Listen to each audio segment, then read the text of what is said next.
kitchen, where we get our heads together just for you.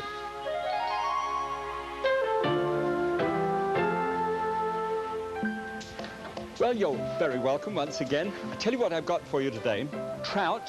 Okay, now if you've never cooked a trout and you thought there's too many bones in that wretched thing to be able to get down to, I'll show you how to get them out. And also how to poach. And this looks almost like it's a television set, but it's really not. This is a microwave. This is the first microwave in my whole career that I've ever had in the kitchen.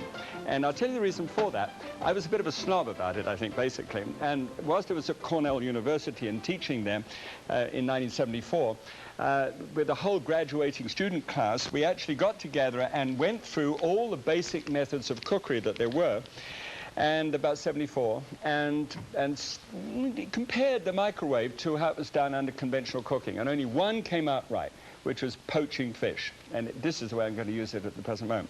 No, I'm getting a little better at it now, and microwaves are improving. Okay, little bits of mushroom on top of a thick fillet of trout, freshly cooked, hawked out of a little tiny pond where it's been feeding on delectable little organic things. Little dustings of green on the top, pale green here with some streaks of yellow in it. Not really the way it is, but that's the only way I can characterize it, of braised celery hearts. Do you love that?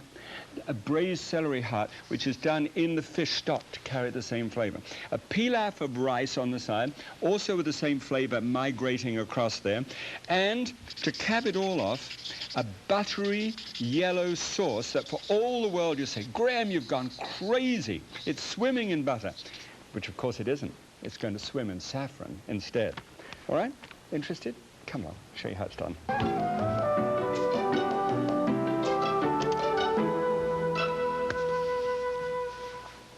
Do you remember Dr. Kildare? I seem to remember it. It was terrific. We used to wait in bated breath to be able to see the program. And I would always be able to whistle the theme from Dr. Kildare whenever I was doing anything like this. You know, I don't even know how it goes anymore. If you know how it goes, whistle it for me. Here is a nice little 12-ounce trout here. And if you're a good angler, easy to catch.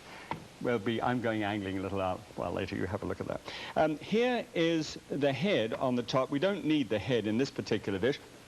Some people like the whole fish broiled head on. It's just one of those things. But in this case, we're going to have the head off. Just cut through the shoulder and remove that. Sorry, and then... Isn't that a sexist remark? Sorry, old chap. You know, sorry, madam. I really didn't know which was which, but anyway. So we just take the tail and the head, that's a short fish, isn't it? And drop those into 3 cups of water, 3 cups of cold water. Now, yes, I'll get to the rest of the ingredients that go in there in just a second for you. Now, when you open up the fish, you need to cut down the backbone here and just hunt down until you actually find the backbone itself. Now let's see whether I can sort of turn that round for you and take a little bit better knife. So take it down there so that you've got some perches here on the actual back of the spinal column. Now using your thumbs, just push up with your thumbs either side there. You follow me. Push up there, either side of the backbone, all the way up to the top. Okay. And you've loosened it now, and you've got under most of the bones. Now you just simply take a hold of the bones like that and peel it back. Not bad, eh? Now, I could bluff you and say that that's easy. It's not quite that easy because there's a little bit more to it. But there's a lot of bones there that have come away in just that one fell swoop. Now drop those bones down with the head and the back.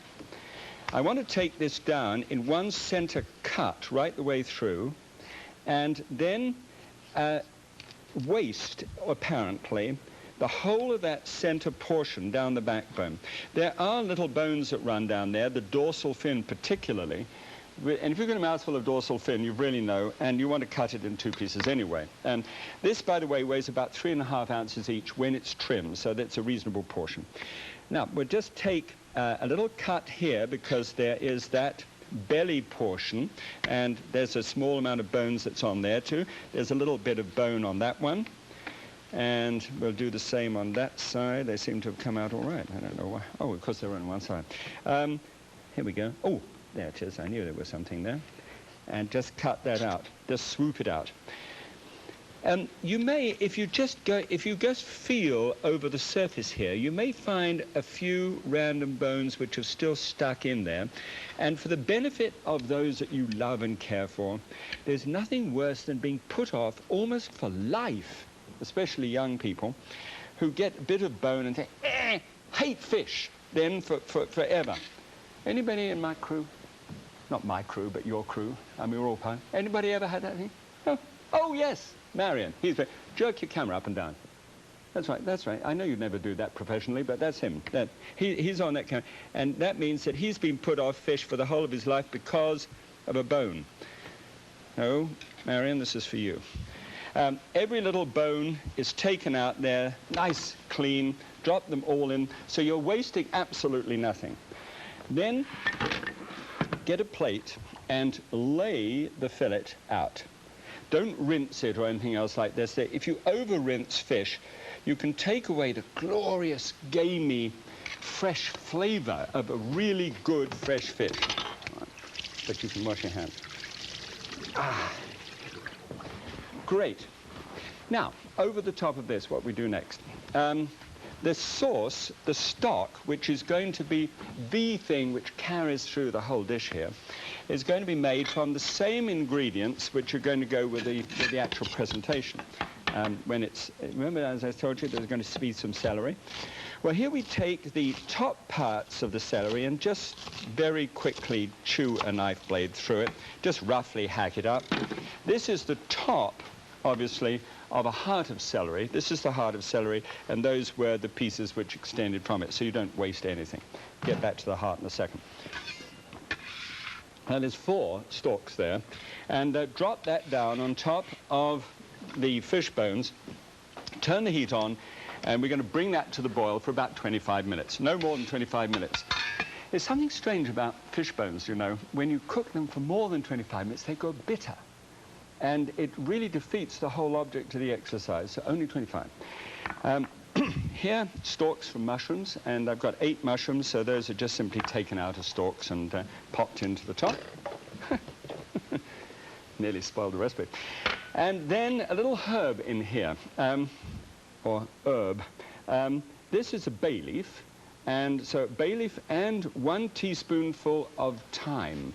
And that can be dried or fresh. It's perfectly all right. Just a little bit more if it's fresh. And stir that in together. And when that's cooked, it's a bit of a shock, actually, but it does look like this. And it's had that 25 minutes cooking, and it has the most wonderful woodsy kind of aroma to it. It smells as if it belongs in a pond, which is not brackish, you know. And then pour that off into the top.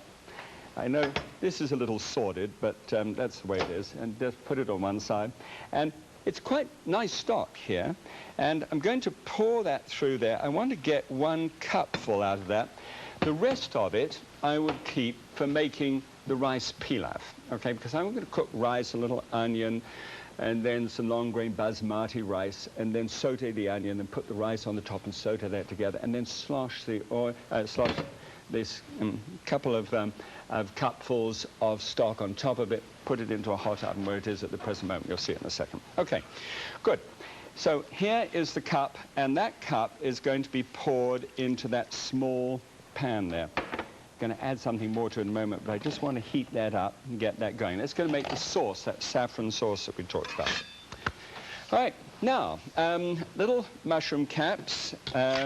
This mushroom, I've got 8 mushrooms, and we took the stalks out, but now we're going to deal with the mushroom itself. So we take that mushroom and put it with the other 8 mushrooms.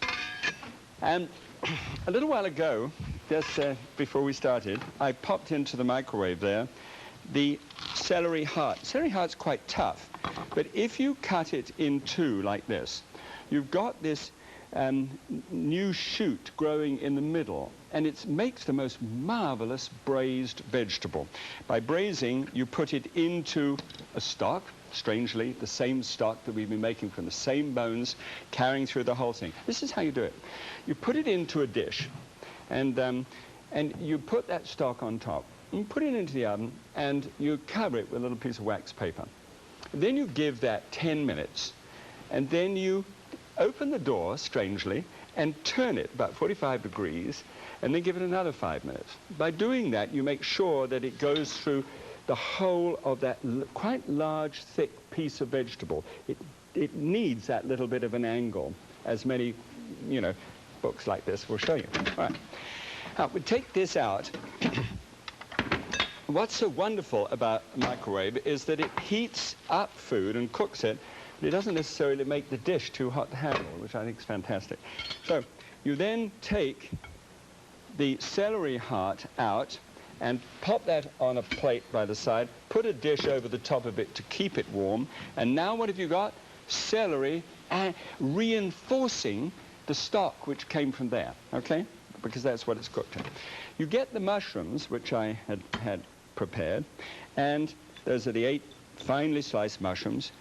Push them down, and then cover that same piece of paper. I mean, Al Gore will be thrilled with me. Come on, Al, smile. And so this, then, we'll just open the door and pop this in. Now, these only take 3 minutes. This is a tiny little machine. I mean, I'm sure if you've got one of these, it's got bells and whistles all over it. This is the simplest possible machine you can get. So, 3 minutes. So whilst it's doing its 3 minutes, why don't we go fishing?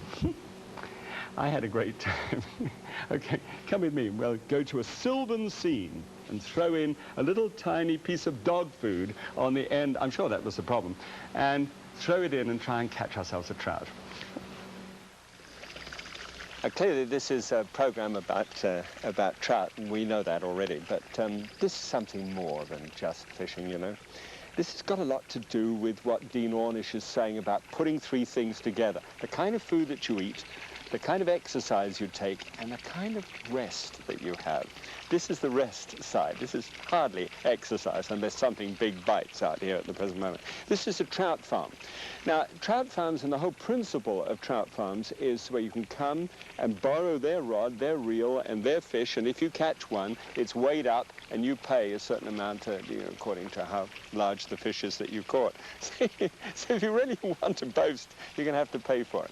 There are about several hundred of these over the whole country. You might like to look up in the yellow pages and ask the game and wildlife people where there are licenses, because they are licensed to be able to do this properly. This happens to be a place where the grade is extra fancy. In fact, the texture of the fish is going to be orange, or color is going to be orange and very oily. And that beautiful flavor, much better than you'd get from a regular trout farm. So I'm going to sit here and dangle this, and who knows, we may be able to see something interesting happen. What's that? Is it a pike? What do you think? Is that a pike? Look what we've got. Oh, well, there we go. When all else fails, use your tie. As I said, this can be a very relaxing process. We've been here for quite some time, and it's been exciting. I'm told there are several hundred fish down there, and they won. Back to you, cook. I mean, I should have had my son Andy. I mean, he would have caught a turbot out of that same thing. I just don't know. I'm just not qualified to be able to fish that. I can cut them up, but not catch them. All right, let's see what we're doing. We'll get this. This is just finished with the 3 minutes, and we should be able to take it out in the hand. That's right. And here we've got an interesting thing that happens. The mushrooms obviously have given up a certain amount of the ghost in the flavor department there. But I want to just pull up the fish and dump the mushrooms on top of the fish. Now you see that the color of the stock has actually changed. That's because the mushrooms have given their flavor to it. Now, distribute these evenly and attractively over the top. And they're fairly hot, but they're not too bad. Okay. And then take that juice, and with this little stock thing there, you do that later. Ah, dear. Who says that fishing is the only thing I don't do? And pour that on top. Now you've really got a dish swimming. You poke the fish down so that it's all completely under, and you take 4 ounces of peeled shrimp, peeled baby shrimp, and you distribute those over the top. Doesn't that look nice? Doesn't that look nice? And then a tablespoonful of dill, of fresh dill, scattered over the top, and a little bit of freshly ground white pepper, always freshly ground, and just a dab of the salt over the top. Great. Open the door once again, and don't forget the paper. Paper flush down on top, press it down so that this is a waxed paper, and the seam when it comes up under it, you see, and really gets in there and does a wonderful job. Now, in this case, depending upon the power of your machine, you can either set it at 6 minutes or at 4 minutes. Now, sorry about that, but consult your book and you'll know by your microwave just how powerful it is. This isn't very powerful, but I'm going to give that 4 minutes. Great. Now let's have a look at the sauce, because this is the most important part of this dish. What we do is we simply take a little arrowroot and the water here, and we put 1 tablespoonful of water on top of the arrowroot. Well, the time I got. Oh, I think we're entitled to some magic. Would you mind some magic? I mean, there are times when I just thought 4 minutes. Gosh, that's going to run into the next program. Ready? Magic!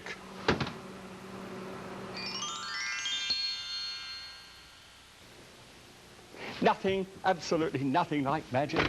It's now 6 minutes, and push the button, and on we go. What you do when it's absolutely ready, and just take it out, have a good look, make sure that the protein is coagulated properly, and it's lovely and white and plump and beautiful. Then take a small piece of muslin like this, little tiny saucepan, and then hold on to the fish as you tilt it, but tilt the sauce from the pan, because it's full of fish now, and it's really perfect. Pour that out, bring that to the boil, and this is going to finish our sauce. Now, sauce, because I want to make it look like a saffron sauce, actually I want to make it look like a butter sauce, you take a bit of saffron on the tip of a knife blade like that, just drop that down, maybe just a little bit more, and it's very expensive, but boy, does it ever color things that beautiful color. Raise the heat, and here you remember I was just stirring this, which is the little arrowroot mixed up with some water, and draw it from the side of the stove, pour that in on the top, and there's about a cup there to a tablespoonful, and that should be as thick as it should be, because it's got to have the texture like butter. Just bring it up to the boil. Doesn't actually need to boil because of the type of dish that it is, but let's have a look and see how all of this can come together. You could serve that, if you like, straight up as a dish, or you can take a nice fillet out of the 4 that you have, lay it out onto the dish, take a beautiful piece of braised celery, pop it on the side, roar over to your oven where you've got the pilaf all done, as we described a little earlier, and it's in the book, by the way. And for this we need a spoon. Just take a spoonful of the rice, pop it on the side like that, and now what you do is put some dill over the top of the whole thing, perhaps a little parsley as well as that, rain it down. Here, now, just have a look at the sauce. See it? Boiling up like that. Pour it boiling hot over the top. See how it makes everything glisten? Doesn't that look like butter is swimming in it? Graham, wrong. Right. Yeah, I'll show you how much fat there is in that one. The actual classic, to compare this, I just did this dish years ago. Loads of butter on it, very nice, but let me show you what the numbers are when you compare them. It was 659 calories, and this is now sunk to 274. Fat was 41 grams, down to 8. Carbohydrates, 3, that's good news for those who count those. 26% of calories from fat, on the upper edge for me. 137 in cholesterol, which is good, and only 318 per sodium. And look at the sodium in that original one. Boy, I was into Ariel top dressing in those days. Now, you don't really need a fork, a knife for this, but it is, look at the butteriness of it, and the smell, it's really like a forest. Oh, that's so succulent. Oh, it's all down my chin. Great idea. Do try it, please.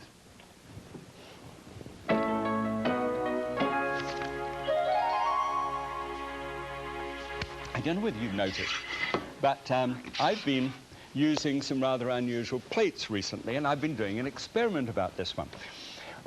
When I was really young, I was about 14, and I was a commie waiter. That doesn't mean a communist waiter. I mean, it was just a, you know, a really short little waiter, wears a long apron and things like these. You put the plates down on the table for the waiter. Then I got to be a waiter, and the first day I was a waiter, the very first person I ever served was Lord Shawcross, who was the Chief Justice in the British Isles at the time. And I was very nervous, apart from just the first person to serve.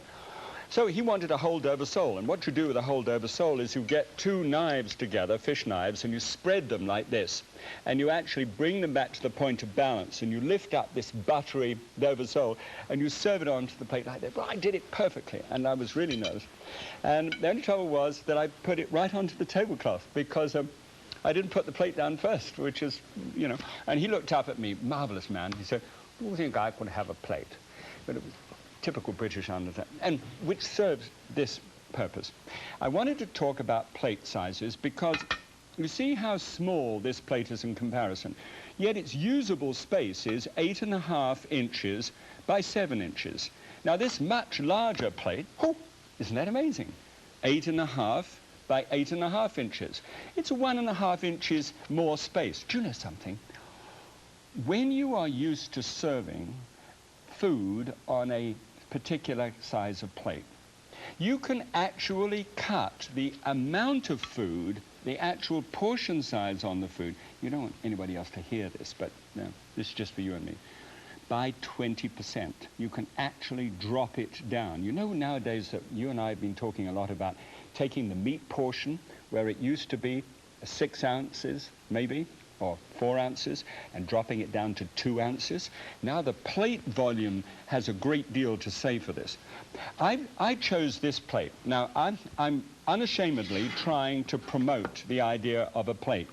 Notice this plate is almost like a bowl. It comes up around the top. It doesn't flatten out, but it is longer this way than this way, so that it has a sort of almost oval look to it.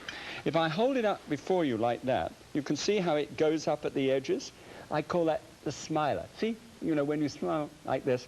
So that's the smiler. Now, what happens is when you've got pasta or a dish with more juice in it than normal, and you know that's the kind of food that we're doing, and broths and things, you can actually cook and put the broth on there without it spilling out all over the table. So please look for these. Say to somebody, "Give me a smiler. I want that kind of plate." All right, for the family. God bless. Well, and of course it's time to wash up. God bless. See you next week.